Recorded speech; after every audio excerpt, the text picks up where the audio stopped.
57 days left to this particular current year, and there's very little, even if we lay everybody off for the next month or 57 days, it's not going to get us out of the hole.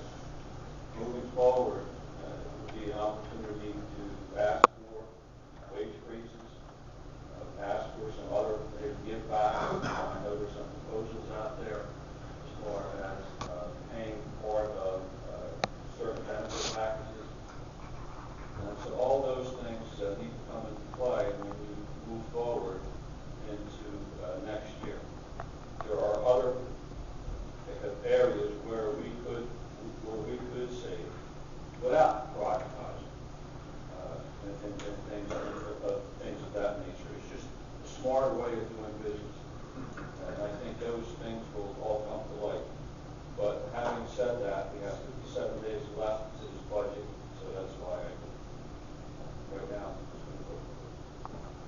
they're as distasteful as it is. Mr. Cox. I personally do not believe that they do much for this budget. There's so little time left. The year is almost complete. It's entirely too late for approval of the budget. And before I came on this council, I constantly thought that it was wrong to have budgets approved in April, May, and June. In 2006, we had a June approval of the budget. I would lay at fault the state of New Jersey and the Department of Community Affairs for most of the delay. Although a great deal has been done in the last 3 years to reduce the taxes by reducing the outstanding balance of debt left by $7 million has been paid off, reducing the taxes by 5% in reduction of the debt. Because we were paying 14% of the taxes were being paid just to pay the interest on the debt. That was $30 million 4 years ago. However, I do believe that certain things should be done for the new budget beginning July 1, which I hope will only be a 6-month budget, and that we can return to a calendar year instead of this dreadful fiscal year budget, which means we cannot approve them until the spring of the following year that we've started. I would begin by suggesting that all elected officials on this council agree to a 50% reduction in salary and eliminate all benefits for all elected and part-time employees. And lastly, consider to implement combined services with Hopewell Township or Lawrence Township in areas of health, construction, sanitation, and police. Since we are historically connected with Hopewell Township, as we were part of Hopewell Township at one time, it's logical for us to even consider that with Hopewell Township, our sister community. I do believe that we had cooperation back in the 1980s, and my wife, who was on the Township Committee at the time, began and had coordinated health services between Ewing and Lawrence, and she was working on a combined program that Ewing would take over the sanitation department of Hopewell Township as well, and it would be a moneymaker for Ewing Township as well. So we could do that. That was possible. However, since we are in the last lap of this year, and I know that many attempts have been made to reduce the cost of this budget, and with so much added by having the addition of pension costs going up dramatically by the state of New Jersey, and also the insurance costs being almost double, I will vote for this budget since it's almost done, and literally nothing can be changed except to close down the township government altogether for 1 month, and that would be about the only way that we could save the rest of the budget. But I know we can't do that because the services are needed, so I will vote for this.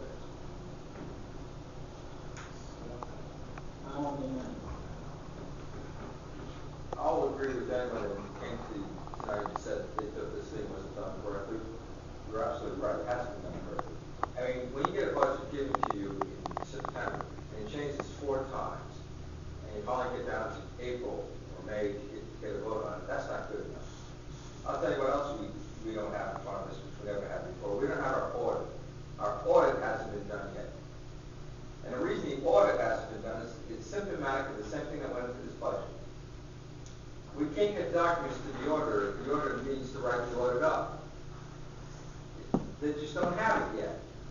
That's not right. We shouldn't be up here trying to deal with a budget if there's no audit that's been completed.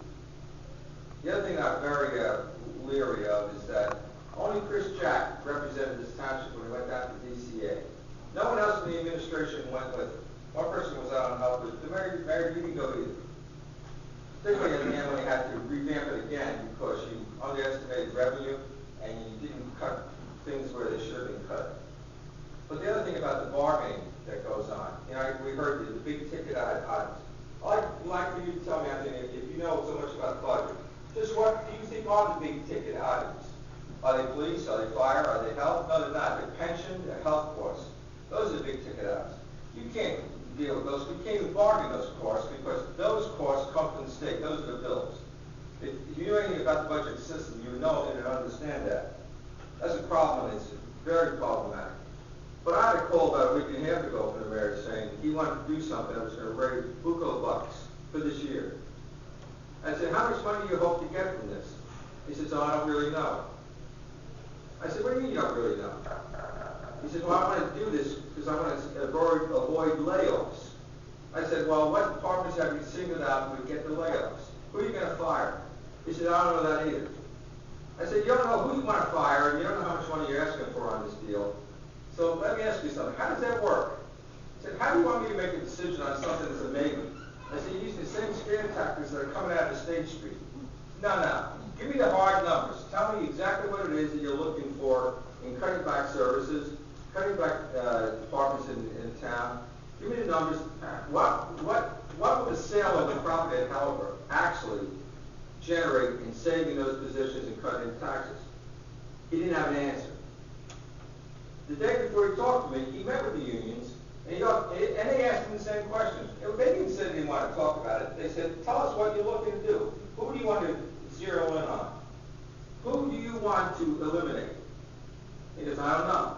Well, how much are you hoping to get? He said, I don't know.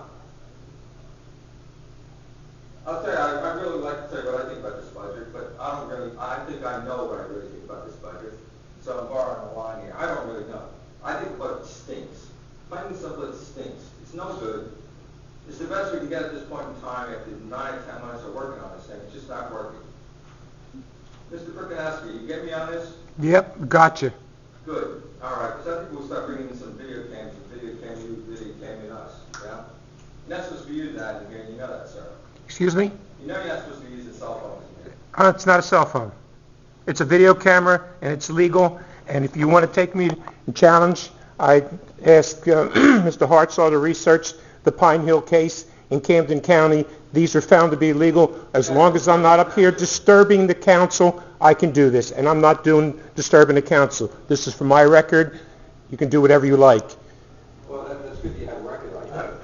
It's on the record. And for your information, too, this is your budget, not the mayor's. Once he hands it to you, it's yours, your responsibility by state statute. Research it.